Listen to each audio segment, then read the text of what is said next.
வணக்கம் சகோ, welcome to Michaels mind set. இந்த வீடியோவில் நாம இங்கிலீஷில் இருக்க அந்த 12 டென்ஸையும் எந்த இடத்துல பயன்படுத்தணும் அப்படிங்கிறதையும் ஒவ்வொரு டென்ஸுக்கும் என்னென்ன மாதிரியான ஃபார்மேட் இருக்குது அதோட எக்ஸாம்பிள் அண்ட் எக்ஸ்ப்ளனேஷனோட பார்க்க போகிறோம். வாங்க வீடியோக்குள்ளே போகலாம். ஃபர்ஸ்ட் சிம்பிள் ப்ரெசன்ட் டென்ஸ் என்னென்னு பார்க்கலாம். ஒருவர் செய்யும் செயலை குறிக்க சிம்பிள் ப்ரெசன்ட் டென்ஸை பயன்படுத்தலாம். எங்கே பயன்படுத்தணும்? ஒருவர் செய்யும் செயலை குறிக்க சிம்பிள் ப்ரெசன்ட் டென்ஸை பயன்படுத்தலாம். இப்போ ஒருத்தர் தண்ணி குடிக்கிறாரு, ஹீ ட்ரிங்க்ஸ். அவர் பேர் உங்களுக்கு தெரியுது அப்படின்னா ஆனந்த், அப்படின்னா ஆனந்த் ட்ரிங்க்ஸ் அப்படின்னு சொல்லலாம். இதே மாதிரி ஒருத்தர் நடக்கிறாங்க, ஒருத்தர் சாப்பிட்றாங்க, ஒருத்தர் தூங்குறாங்க. இந்த மாதிரியான யார் யார் என்னென்ன செய்கிறாங்கங்கிறத சொல்கிறதுக்கு இந்த சிம்பிள் ப்ரெசன்ட் டென்ஸ் ஃபார்மேட் தான் நமக்கு யூஸ் ஆகும். இதோட ஃபார்மேட் எப்படி இருக்கணும்னு கேட்டால், சப்ஜெக்ட் ப்ளஸ் வெர்புக்கு 5 ஃபார்ம் இருக்குது, அதோட ஃபர்ஸ்ட் ஃபார்ம் இருக்கணும். ஸோ சப்ஜெக்ட் ப்ளஸ் வெர்போட ஃபர்ஸ்ட் ஃபார்ம் இருக்குது அப்படின்னு கேட்டால் அது சிம்பிள் ப்ரெசன்ட் டென்ஸ் உருவாக்கியாச்சுன்னு அர்த்தம். ஃபார் எக்ஸாம்பிள், நான் பேசுகிறேன், ஐ ஸ்பீக். அருள் பேசுகிறான், அருள் ஸ்பீக்ஸ். அவங்கெல்லாம் கவனிக்கிறாங்க, they listen. I speak, Arul speaks, they listen. அதில் ஏன் அருளுக்கு மட்டும் எஸ் சேர்த்துருக்கோம், ஸ்பீக்குன்னு போடாமல் அப்படின்னா, singular subject will take S form of verb அப்படின்னு சொல்லி ஒரு ரூல் இருக்குது. நானாக உருவாக்குன ரூல், வேறு எதுலையுமே அதில் இருக்காது. So singular subject will take S form of the verb அப்படின்னு சொல்லி ஒரு ரூல் இருக்குது. அதனால் அருள் அப்படிங்கிறது ஒரே ஒரு நபராக இருக்கிறதுனால அதுக்கு ஸ்பீக்ஸ்ன்னு கொடுத்துருக்கோம். அப்போ ஐயும் ஒரே ஒரு நபர் குறிக்கிறது தானே, நான் ஒரே ஒரு நபர் மட்டும்தானே. அப்போ எனக்கு ஏன் எஸ் சேர்க்கல அப்படின்னா, ஐ do not follow any ரூல்ஸ்னு ஒரு ரூல் இருக்குது. Singular subject will take S form of the verb. ஆனால் I do not follow any rule. ஐங்கிற வேர்டுக்கு எந்த ஒரு ரூலும் இருக்காது, அது எந்த ஒரு ரூல்ஸையும் ஃபாலோ பண்ணாது அப்படிங்கிறது நீங்கள் ஞாபகம் வச்சுக்கோங்க. எங்கெல்லாம் எஸ் சேர்த்து எழுதணும் அப்படிங்கிறதுக்கு ஒரு 4 ரூல்ஸ் சொல்கிறாங்க. வார்த்தையின் கடைசியில் எஸ் இல்லை என்றால் எஸ் சேர்த்து எழுதணும். ஃபார் எக்ஸாம்பிள், டேக் கடைசியில் எஸ் இருக்கா, இல்லை, அதனால டேக்ஸ் எஸ் சேர்த்தாச்சு. கிவ் கடைசியில் எஸ் இருக்கா, இல்லை, அதனால கிவ்ஸ் அப்படின்னு சொல்லி எஸ் சேர்த்தாச்சு. He takes, she takes, he gives, she gives அப்படின்னு சொல்லி வரும். செகண்ட் ரூல், வார்த்தையின் கடைசியில் ஒரு 6 எழுத்து கொடுத்துருக்காங்க. O, X, S, Z, S H, C H. இந்த 6 எழுத்தில் முடியுது அப்படின்னா இஎஸ் சேர்த்து எழுதணும் அப்படின்னு ஒரு ரூல் இருக்குது. ஒரு 6 எழுத்து இருக்குது, அந்த 6 எழுத்துக்கள் வார்த்தையின் கடைசி எழுத்தாக வருதுன்னா இஎஸ் சேர்த்து எழுதணும். கோ அப்படிங்கிறதுல ஓ அப்படிங்கிறது கடைசி எழுத்தாக இருக்குது, அதனால் இஎஸ் சேர்த்து எழுதுகிறோம். மிஸ் அப்படிங்கிறதுல எஸ்ங்கிறது கடைசி எழுத்தாக இருக்குது, அதனால் மிஸ்ஸஸ் அப்படின்னு சொல்லி சேர்த்து எழுதுகிறோம். அதே மாதிரி ஃபிக்ஸ், எஃப்ஐஎக்ஸ்னு ஒரு வேர்டு இருக்குல்ல, எக்ஸுங்கிறது கடைசி எழுத்தாக இருக்கிறதுனால ஃபிக்ஸஸ் அப்படின்னு சொல்லி எழுதணும். இது செகண்ட் ரூல். தேர்ட் ரூல் என்ன? வார்த்தையின் கடைசியில் ஒய் இருந்து ஒய்க்கு முன்பாக மெய்யெழுத்து கான்சனன்ட்ஸ்னு சொல்லுவாங்கல்ல, கான்சனன்ட் இருந்தால் ஒய்யை நீக்கி ஐஇஎஸ் சேர்த்து எழுதணும். வார்த்தையோட கடைசி எழுத்தை பார்க்கணும். ஒய் இருந்தது அப்படின்னா அந்த ஒய்க்கு முன்னாடி எழுத்தை பார்க்கணும். அந்த ஒய்க்கு முன்னாடி எழுத்து கான்சனன்ட் லெட்டராக இருக்குது அப்படின்னா அந்த ஒய்யை தூக்கி போட்டு ஐஇஎஸ் சேர்த்து எழுதணும். For example, cry, C R Y. இதில் கடைசி எழுத்து ஒய், அதுக்கு முன்னாடி எழுத்து கான்சனன்ட் லெட்டர், அதனால் ஒய்யை ரிமூவ் பண்ணிவிட்டு ஐஇஎஸ் சேர்த்து எழுதணும். ஃப்ளை அப்படிங்கிறதுல கடைசி எழுத்து ஒய், அதுக்கு முன்னாடி எழுத்து கான்சனன்ட் லெட்டர் எல், அதனால் அந்த ஒய்யை எடுத்துட்டு ஐஇஎஸ் சேர்த்து எழுதணும். ஃபோர்த் ரூல், வார்த்தையின் கடைசியில் ஒய்க்கு முன்பாக உயிரெழுத்து வவல்ஸ்னு சொல்லுவாங்கள்ல, ஏஇஐஓயு, இந்த 5 எழுத்துக்கள் இருக்குது அப்படின்னா ஒய்யை நீக்காமல் ஒய்யோடு சேர்த்து எஸ் சேர்த்து எழுதணும். ஒய்யை நீக்காமல் ஒய்யோட எஸ் சேர்த்து எழுதணும். ஃபார் எக்ஸாம்பிள், ப்ளே, ஒய்க்கு முன்னாடி ஏ அப்படிங்கிற ஒரு வவல் லெட்டர் இருக்குது, அதனால் ஒய்யை எடுக்காமல் பிளேஸ் அப்படின்னு சொல்லி சேர்த்து எழுதணும்.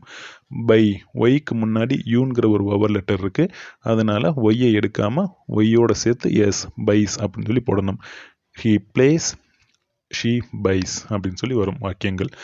இருக்கிறதுலே அதிகமான ரூல்ஸ் இருக்க ஒரே ஒரு சென்டென்ஸ்னால் அது சிம்பிள் ப்ரெசன்ட் டென்ஸ் தான். பேர்லையாவது சிம்பிளாக இருக்கட்டும்ங்கிறதுக்காக சிம்பிள் ப்ரெசன்ட் டென்ஸ்னு வச்சாங்களான்னு எனக்கு தெரியல. But okay, second type simple past tense. Simple past டென்ஸ்னால் எங்கே யூஸ் பண்ணணும்? ஒருவர் செய்த செயலை குறிக்க சிம்பிள் பாஸ்ட் டென்ஸை பயன்படுத்தலாம். ஒருத்தர் ஒன்று செஞ்சுட்டாரு, அவர் என்ன செஞ்சுட்டாரு அப்படிங்கிறத சொல்கிற இடத்துல சிம்பிள் பாஸ்ட் டென்ஸ் பயன்படுத்தலாம்.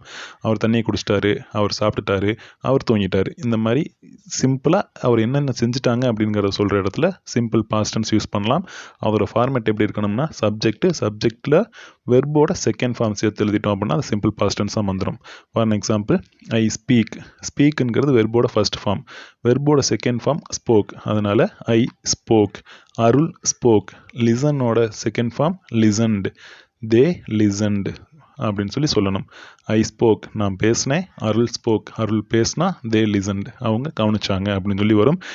சிம்பிள் பாஸ்ட் டென்ஸில் எந்த ஒரு ரூல்ஸும் அதிகமாகலாம் இல்லை. எல்லாத்துக்குமே வெர்போட செகண்ட் ஃபார்ம் போட்டு எழுதிட்டோம்னா வேலை முடிஞ்சது. அடுத்து simple future tense. Simple future tense எங்கே பயன்படுத்தணும்னா, ஒருவர் செய்ய போகும் செயலை குறிக்க, ஒருவர் செய்ய போகும் வேலையை குறிக்க சிம்பிள் ஃபியூச்சர் டென்ஸ் பயன்படுத்தலாம். அது அடுத்து இவர் சாப்பிட போகிறாரு, அடுத்து இவர் தூங்க போகிறாரு, அடுத்து இவர் தண்ணி குடிக்க போகிறாரு அப்படிங்கிற மாதிரிலாம் சொல்லணும் அப்படின்னா சிம்பிள் ஃபியூச்சர் டென்ஸ் தான் பயன்படுத்தணும். எக்ஸாம்பிள் ஃபார்மேட் என்ன, சப்ஜெக்டும் வில் ப்ளஸ் V0வும் இருக்கணும். பேஸ் ஃபார்ம் ஆஃப் வெர்புன்னு சொல்லுவாங்க, அந்த V0வும் இருக்கணும். For example, I will speak, நான் பேசுவேன். அருள் வில் ஸ்பீக், அருள் பேசுவான். தே வில் லிசன், அவங்க கேட்பாங்க. நான் பேசுவேன், அருள் பேசுவான், அவங்க கேட்பாங்க அப்படின்னு சொல்லணும். ரூல்ஸுங்கிறது இதில் பெருசாக ஒன்றும் இல்லை. ஐக்கும் வீக்கும் ஷேலுன்னு ஒரு வார்த்தை யூஸ் பண்ணணும். இப்போ எல்லாமே ஜென்ரலாக வில்லை யூஸ் பண்ண ஆரம்பிச்சிட்டாங்க. பட் அப்படி ஒரு ரூல் இருக்குங்கிறதையும் நீங்கள் தெரிஞ்சுக்கோங்க. I and we will take shall word அப்படின்னு சொல்லி ஒரு ரூல் இருக்குது, அதை நீங்கள் ஞாபகம் வச்சுக்கோங்க. Fourth tense present continuous tense. Present continuous tense எங்கே பயன்படுத்தணும்னா, ஒருவர் செய்து கொண்டிருக்கும் செயலை குறிக்க ப்ரெசன்ட் கண்டினியூஸ் டென்ஸ் பயன்படுத்தலாம். ஒருவர் செய்து கொண்டிருக்கும் செயலை குறிக்க, ஒருவர் சாப்பிட்டு கொண்டு இருக்கிறார், ஒருவர் தூங்கி கொண்டு இருக்கிறார், ஒருவர் தண்ணீர் குடித்து கொண்டு இருக்கிறார், இந்த மாதிரிலாம் சொல்லுவோம்ல. இந்த மாதிரிலாம் சொல்லணும் அப்படின்னா நீங்கள் ப்ரெசன்ட் கண்டினியூஸ் டென்ஸாக தெரிஞ்சால் தான் அந்த மாதிரி சொல்ல முடியும். அதோட ஃபார்மேட் என்ன, சப்ஜெக்ட்டுக்கு ஏற்ற மாதிரி ஆம், இஸ், ஆர், இந்த 3 வெர்பில் ஏதாவது ஒரு வெர்பு, வெர்போட ஃபோர்த் ஃபார்ம் ஐஎன்ஜி ஃபார்ம்னு சொல்லுவாங்க. வெர்போட ஃபோர்த் ஃபார்ம் இது எல்லாத்தையுமே சேர்த்து எழுதணும் அப்படின்னு கேட்டால் நமக்கு ஒரு ப்ரெசன்ட் கண்டினியூஸ் டென்ஸ் கிடச்சிடும். For example, I am reading, Arul is writing, they are sleeping. I am reading, நான் வாசித்து கொண்டிருக்கிறேன். அருள் இஸ் ரைட்டிங், அருள் எழுதி கொண்டிருக்கிறான். தே ஆர் ஸ்லீப்பிங், அவர்கள் தூங்கி கொண்டிருக்கிறார்கள். இதில் ஐ ஆம் எங்கே யூஸ் பண்ணணும், சப்ஜெக்ட் ஐயாக இருக்குன்னா ஆம் யூஸ் பண்ணணும். சப்ஜெக்ட் சிங்குலர் சப்ஜெக்டாக இருக்குன்னா இஸ் யூஸ் பண்ணணும். சப்ஜெக்ட் ப்ளூரல் சப்ஜெக்டாக இருக்குன்னா ஆர் யூஸ் பண்ணணும். தே அப்படிங்கிறது ப்ளூரல், அருள் அப்படிங்கிறது சிங்குலர். ஐங்கிறது சிங்குலராக இருந்தாலும் I do not follow any rules, அதனால் அதை அப்படிலாம் ஃபாலோ பண்ணாது. பாஸ்ட் கண்டினியூஸ் டென்ஸ்னால் என்ன, ஒருவர் செய்து கொண்டிருந்த ஒரு செயலை குறிக்க பாஸ்ட் கண்டினியூஸ் டென்ஸ் பயன்படுத்தலாம். ஒருத்தர் சாப்பிட்டுக்கிட்டு இருந்தார், தூங்கிக்கிட்டு இருந்தார், தண்ணீர் குடித்துக்கிட்டு இருந்தார், இந்த மாதிரி ஒருத்தர் என்னென்ன செஞ்சுக்கிட்டு இருந்தாங்க அப்படிங்கிறத சொல்கிறதுக்கு பாஸ்ட் கண்டினியூஸ் டென்ஸ் தான் யூஸ் ஆகும். இதோட ஃபார்மேட் சப்ஜெக்ட்டுக்கு ஏற்ற மாதிரி வாஸ் வேர் இருக்கணும், ப்ளஸ் வெர்போட ஃபோர்த் ஃபார்ம் இருக்கணும். For example, I was reading, நான் வாசித்து கொண்டு இருந்தேன். அருள் வாஸ் ரைட்டிங், அருள் எழுதி கொண்டு இருந்தான். தே வேர் ஸ்லீப்பிங், அவர்கள் தூங்கி கொண்டு இருந்தார்கள். ஸோ கண்டினியூஸ் டென்ஸ் அப்படின்னு கேட்டாவே வெர்போட ஃபோர்த் ஃபார்ம் இருக்கணும். ஏன்னா ப்ரெசன்ட் கண்டினியூஸ்லேயும் ஃபோர்த் ஃபார்ம் இருக்குது, பாஸ்ட் கண்டினியூஸ்லேயும் ஃபோர்த் ஃபார்ம் இருக்குது. அப்போ எது ப்ரெசன்ட் கண்டினியூஸையும் பாஸ்ட் கண்டினியூஸையும் பிரிக்குது அப்படின்னா, இடையில சேர்க்குற அந்த வெர்பு வாசு வேறு ஆமிஸ் ஆர், இதுதான் ப்ரெசன்ட் கண்டினியூஸாக பாஸ்ட் கண்டினியூஸாக பிரிக்கிறது. இதோட வில்லு சேர்த்துட்டோம் அப்படின்னு கேட்டால் அது ஃபியூச்சர் கண்டினியூஸாக மாறிடும். எக்ஸாம்பிள் பாருங்கள், future continuous tense. Future continuous tense எப்போ பயன்படுத்தணும்னா, ஒருவர் செய்து கொண்டு இருக்க போகும், அவங்கவுங்க இதெல்லாம் செஞ்சுக்கிட்டு இருக்க போகிறாங்க அப்படிங்கிற இடத்துல ஃபியூச்சர் கண்டினியூஸ் டென்ஸ் பயன்படுத்தணும். அதோட format subject plus will be plus வெர்போட fourth form. Will be plus வெர்போட fourth form. For example, I will be reading, நான் வாசித்து கொண்டு இருப்பேன். Arul will be writing, Arul எழுதி கொண்டு இருப்பான். தே வில் பி ஸ்லீப்பிங், அவர்கள் தூங்கி கொண்டு இருப்பார்கள் அப்படின்னு சொல்லலாம். ஸோ கண்டினியூஸ் டென்ஸ்னாவே வெர்போட ஃபோர்த் ஃபார்ம் தான் வரணும். அதுக்கு பக்கத்தில் இருக்க வார்த்தையை பொறுத்து அது ப்ரெசன்ட் டென்ஸாக, பாஸ்ட் டென்ஸாக, ஃபியூச்சர் டென்ஸாங்கிறது மாறும். அதனால் ஞாபகம் வச்சுக்கோங்க. 7th tense present perfect tense. Present perfect tense எங்கே யூஸ் பண்ணணும்னா, ஒருவர் செய்திருக்கும் செயலை குறிக்க ப்ரெசன்ட் பர்ஃபெக்ட் டென்ஸ் பயன்படுத்தலாம். இவங்கவுங்க இதெல்லாம் செஞ்சுருக்காங்க, இவங்கவுங்க இதெல்லாம் செஞ்சுருக்காங்க அப்படின்னு சொல்கிறதுக்கு ப்ரெசன்ட் பர்ஃபெக்ட் டென்ஸ் பயன்படுத்தலாம். அதோட ஃபார்மேட் சப்ஜெக்ட் ஹேவ், ஹேஸு, வெர்போட third. For example, I have seen him, I have seen him, நான் அவனை பார்த்துருக்கேன். இப்போ பார்க்கல, இதுக்கு முன்னாடியே பார்த்துருக்கேன், என்னென்னலாம் செஞ்சுருக்கேன், நான் அவனை பார்த்துருக்கேன்.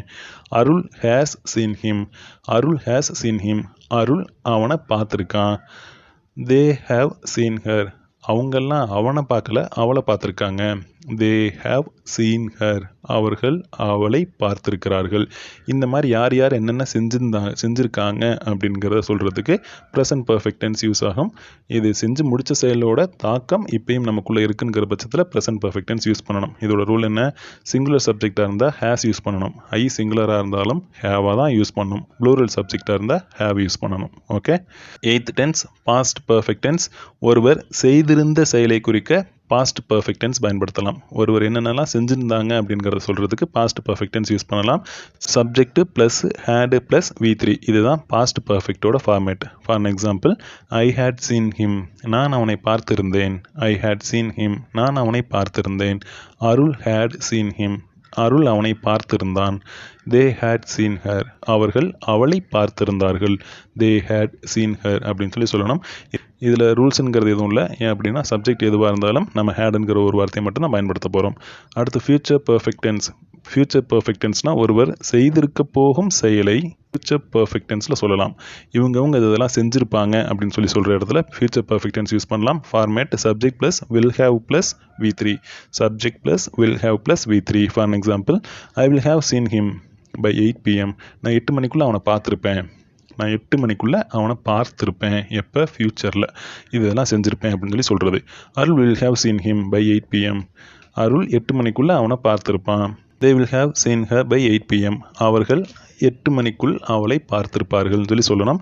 இதில் ஒரு ரூல் இருக்குது.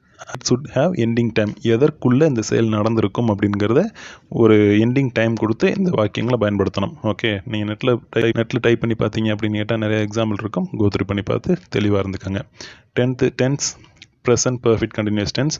ப்ரெசன்ட் பர்ஃபெக்ட் கண்டினியூஸ் டென்ஸ்னால் ஒருவர் செய்து கொண்டே இருக்கும் செயலை ப்ரெசன்ட் பர்ஃபெக்ட் கண்டினியூஸ் டென்ஸில் எழுதலாம்.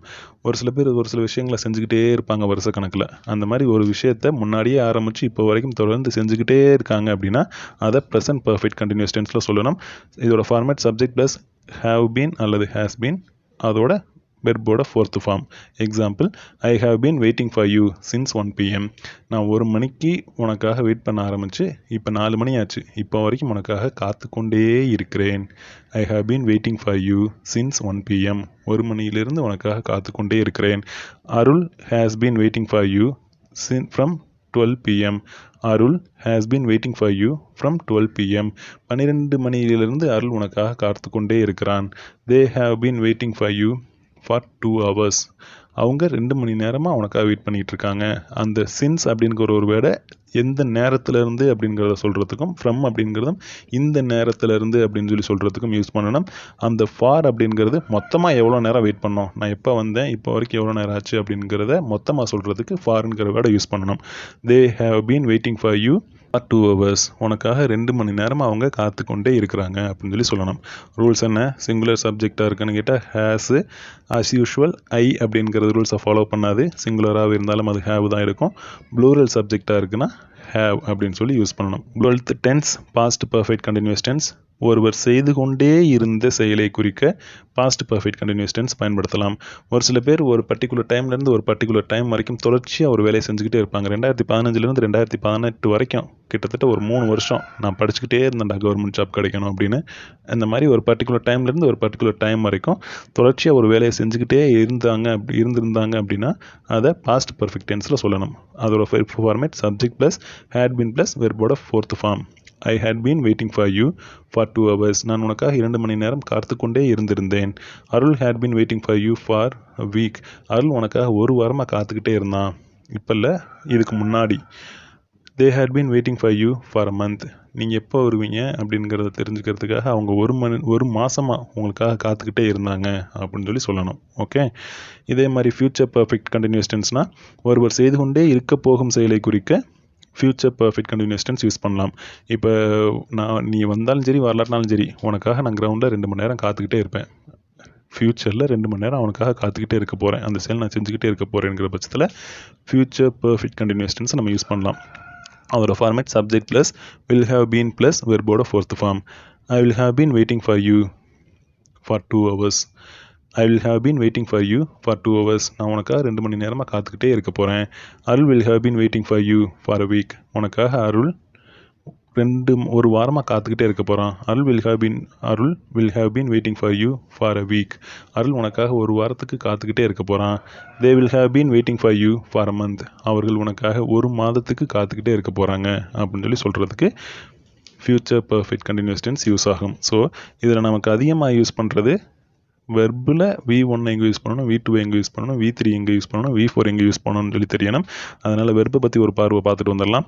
வெர்புக்கு 5 ஃபார்ம்ஸ் இருக்குது. அந்த 5 ஃபார்ம்ஸுமே பேஸ் ஃபார்ம் அப்படிங்கிறதுலேருந்து தான் உருவாகும். ஸோ நீங்கள் 12 டென்ஸ்லேயும் தரவாக இருக்கணும் அப்படின்னா இந்த 5 ஃபார்ம்ஸ்லேயும் நீங்கள் தரவாக இருக்கணும். இந்த 5 ஃபார்ம்ஸில் தரவாக இருந்தால் தான் இந்த வெர்போட இந்த வார்த்தைக்கான வெர்பு 3 என்ன அப்படிங்கிறது தெரிஞ்சிருக்கணும். இந்த வார்த்தைக்கான வெர்பு 4 என்னங்கிறது தெரிஞ்சால் தான் அதை நம்ம சரியாக யூஸ் பண்ண முடியும்.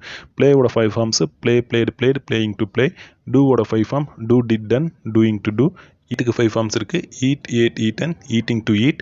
ஸ்லீப்போட 5 form sleep, slept, slept, sleeping to sleep. கட்டுக்கு cut, cut, cut, cutting to cut. இந்த மாதிரி இருக்குது. எந்த வார்த்தையை எங்கே பயன்படுத்தணுங்கிறதுல தெரிஞ்சால் தான் பயன்படுத்த முடியும். அதனால் நீங்கள் ஒரு வெர்ப் இருக்குன்னா அதுக்கு 5 ஃபார்ம்ஸ் தெரியலை அப்படின்னா கூகுளில் 5 ஃபார்ம்ஸ் ஆஃப் த வெர்ப் அப்படின்னு சொல்லி அந்த வெர்பை டைப் பண்ணிங்க அப்படின்னாவே உங்களுக்கு அதோட 5 ஃபார்ம்ஸும் கிடச்சிடும். இதில் ப்ரெசன்ட் ஃபார்ம் ஆஃப் வெர்ப் இருக்குல்ல, இதுக்கு பக்கத்தில் நீங்கள் ஒரு சப்ஜெக்ட் சேர்த்திங்க அப்படின்னு கேட்டாவே அது ஒரு சென்டென்ஸாக மாறிடும். இப்போ ப்ளேக்கு பக்கத்தில் ஐங்கிற ஒரு வேர்டை சேர்த்தே அப்படின்னா ஐ ப்ளே, நான் விளையாடுகிறேன் ஒரு சப்ஜெக்டாக மாறிடுச்சு. ஐ டூ அப்படிங்கிறதுல அந்த டூக்கு முன்னாடி ஒரு ஐயை சேர்க்குறேன் அப்படின்ட்டு ஐ டூ, நான் செய்கிறேன் அப்படின்னு சொல்லி ஒரு சென்டென்ஸாக மாறிடுச்சு. அதே மாதிரி இந்த பாஸ்ட் டென்ஸுக்கு முன்னாடியும் நீங்கள் ஒரு சப்ஜெக்டாக சேர்க்குறீங்க அப்படின்னா அதுவும் ஒரு சென்டென்ஸாக மாறிடும். ஐ பிளேடு, நான் விளையாண்டேன். தே டிட், அவர்கள் செய்தார்கள். வி ஏட், நாங்கள் சாப்பிட்டோம் அப்படின்னு சொல்லி நம்ம வாக்கியத்தை உருவாக்கலாம். V1 V2 ரொம்ப தைரியசாலியான வெர்பு. இது சப்ஜெக்ட்டுக்கு பக்கத்தில் இருந்தாலும் தைரியமாக நிற்கும். ஆனால் V3 V4 V5 V0லாம் பயந்தாங்கோலி வெர்பு. இது சப்ஜெக்ட்டுக்கு பக்கத்தில் நேரடியாக நிற்க பயமாக இருக்குது அப்படிங்கிறதுனால துணைக்கு ஒரு சில வெர்பை கூட்டிகிட்டு போனால் மட்டும்தான் இது சப்ஜெக்ட்டுக்கு பக்கத்தில் நிற்கும், இல்லாட்டினா நிற்காது. அதனால் எந்தெந்த வெர்பை துணை கூப்பிடுதுங்கிறத பார்க்கலாம். இதில் எந்தெந்த வார்த்தையை துணை கூட்டிகிட்டு போகும் அப்படின்னா இந்த V4 இருக்குல்ல, இந்த V4 ING ஃபார்ம், இந்த ING ஃபார்ம் பி ஃபார்ம் வெர்பை துணைக்கு கூட்டிகிட்டு போகும். பி ஃபார்ம் வெர்பை துணைக்கு கூட்டிகிட்டு போய் ப்ரெசன்ட் டென்ஸ் காமிக்கணும்னா ப்ரெசன்ட் டென்ஸுக்குரிய ஒரு வேர்டை துணைக்கு எடுத்துக்கும். பாஸ்ட் டென்ஸ் காமிக்கணும்னா வாஸ், வேர், இந்த ரெண்டுலேருந்து ஏதாவது ஒன்று எடுத்துகிட்டு துணைக்கு கூட்டிகிட்டு போவோம். ஃப்யூச்சர் டென்ஸ் காமிக்கணும்னா அந்த மேலே இருக்குல்ல வில், கேன், மே, மஸ்ட், இந்த வார்த்தைகளில் ஏதாவது ஒன்று எடுத்துகிட்டு போய் அது காலம் காட்டி வாக்கியத்தோடு நிற்கும். ஓகே. V3 ஹேவ் ஃபார்ம் வெர்பை துணைக்கு கூட்டிகிட்டு போவோம். ஹேவ் ஃபார்ம் வெர்பை துணைக்கு கூட்டிகிட்டு போய் ப்ரெசன்ட் டென்ஸ் காமிக்கணும்னு கேட்டால் ப்ரெசன்ட் ஃபார்மில் இருக்க ஒரு வெர்பை கூட்டிகிட்டு போகும். பாஸ்ட் டென்ஸ் காமிக்கணும்னு கேட்டால் ஹேவோட பாஸ்ட் டென்ஸ் ஹேட், இந்த வார்த்தையை கூட்டிகிட்டு போகும். ஃப்யூச்சர் டென்ஸ் காமிக்கணும் அப்படின்னா வில்லு, கேனு, மே, மைட், இந்த வார்த்தைகளை துணைக்கு கூட்டிகிட்டு போகும். ஸோ 5 வகையான வெர்பு இருக்குது. அதில் V1 ரொம்ப தைரியசாலியான வெர்பு, V2வும் தைரியசாலியான வெர்பு, இது சப்ஜெக்ட்டுக்கு பக்கத்துலேயே நிற்கும். ஆனால் V3 V4 V5 V0 இது பூராமே சப்ஜெக்ட்டுக்கு பக்கத்தில் நிற்காது. இது பூராமே துணை வாக்கியங்களான அந்த ப்ரெசன்ட் டென்ஸ்க்குரிய வார்த்தையில் ஏதாவது ஒன்றையோ, பாஸ்ட் டென்ஸ்க்குரிய வார்த்தையிலையோ, இல்லாட்டினா ஃப்யூச்சருக்குரிய வார்த்தையிலையோ எதையாவது ஒன்றை எடுத்துகிட்டு போய் தான் சப்ஜெக்ட்டுக்கு பக்கத்தில் நிற்கும். ஓகே, இதில் நீங்கள் தெளிவாக புரிஞ்சுக்கோங்க. புரிஞ்ச மாதிரி சொன்னான்னு எனக்கு தெரியல. புரியாட்டி கமெண்ட் பண்ணுங்கள், நான் ட்ரை பண்ணுறேன் எக்ஸ்பிளைன் பண்ணுறதுக்கு. ஓகே, இதில் சப்ஜெக்ட் பாக்ஸ்லேருந்து ஏதாவது ஒரு சப்ஜெக்ட் எடுத்துக்கோங்க. ஒரே ஒரு ப்ரெசன்ட் வெர்ப் எடுத்துக்கோங்க. இப்போ நான் ஐங்கிற ஒரு சப்ஜெக்டையும் ஈட்டுங்கிற ஒரு வெர்பையும் ப்ரெசன்ட் ஃபார்ம் ஆஃப் வெர்பையும் மட்டும் எடுத்துக்கிறேன். இது ரெண்டையும் மட்டும் எடுத்து நான் 12 டென்ஸ் ஃபார்ம்ஸையும் என்னால் உருவாக்க முடியும். I eat, I ate, I will eat, I am eating, I was eating, I will be eating, I have eaten, I had eaten, I will have eaten, I have been eating, I had been eating, I will have been eating அப்படின்னு சொல்லி உருவாக்க முடியும். அதே மாதிரி நீங்கள் ஒரு subject எடுத்துக்கோங்க, அதே மாதிரி ஒரு வெர்ப் எடுத்துக்கோங்க, அதுக்கு 12 டென்ஸ் ஃபார்ம் உருவாக்கி பழகுங்க. எப்போ எந்த டென்ஸ் கேட்டாலும் அதில் ஒரு எக்ஸாம்பிள் சொல்கிற அளவுக்கு தரவாக இருந்தீங்க அப்படின்னு கேட்டால் nobody can beat you. Okay fine, இந்த வீடியோ உங்களுக்கு யூஸ்ஃபுல்லாக இருந்தது அப்படின்னு கேட்டால் வீடியோவுக்கு ஒரு லைக் கொடுத்துருங்க, கமெண்ட் பண்ணிடுங்க, ஷேர் பண்ணிடுங்க, அடுத்து நம்ம சொல்லணுமே சப்ஸ்கிரைப் பண்ணிடுங்க. தேங்க்யூ ஃபார் வாட்சிங். தேங்க்யூ.